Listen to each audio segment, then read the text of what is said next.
When I talk to people I know about the Cuban Five, some of them tell me that they heard their last CD. I said, no. Oh, you mean the basketball team? 12 years after 5 men were arrested,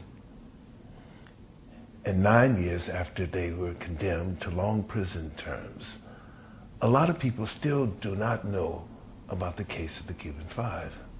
Think about American men and women who volunteer to go abroad to try and stop violence against this country. They infiltrate terror cells and provide the information to authorities. That's what the Cuban Five did. Only they did it in Miami. And the cells they infiltrated were not American haters, but Cuban exiles plotting bombings and other acts of violence against innocent civilians in Cuba. That's the Cuban Five, you know. And like good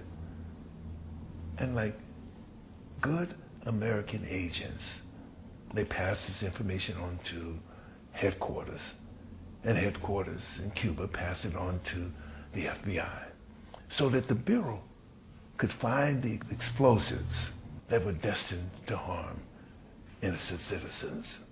Now you think about, just imagine a boatload of explosives coming down the Miami River to some river in Cuba that's designed to harm innocent civilians and possibly foreign tourists and maybe even Americans. Now the Cuban Five risked their lives to save the lives of others. And if they had been Americans, they would have been awarded medals, become heroes. But they were arrested, tried, and condemned in Miami, where the chances of beginning in a fair trial on a scale of 1 to 10 was 0. On a hot, very hot Sunday afternoon, I went to Victorville, California, to visit one of the Cuban Five, Gerardo Hernandez. He's a brave, strong man who believes in fairness and justice. 7 years ago, when I met the wives of the Cuban Five, I promised that I would do all that I can. Their husbands receive justice. Today, I'm still here to say that I'm going to do all that I can to make sure that these men are released, sent home to their families, released from these deplorable conditions in prison and sent home to their families. That's what we all can do.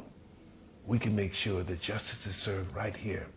Men who were brave enough to come here and to fight for the safety of their fellow citizens in Cuba. This is the truth about the Cuban Five. The truth that isn't often told, but the truth about what the Cuban Five did. Let us all come together and find and work together to free the Cuban Five. Thank you.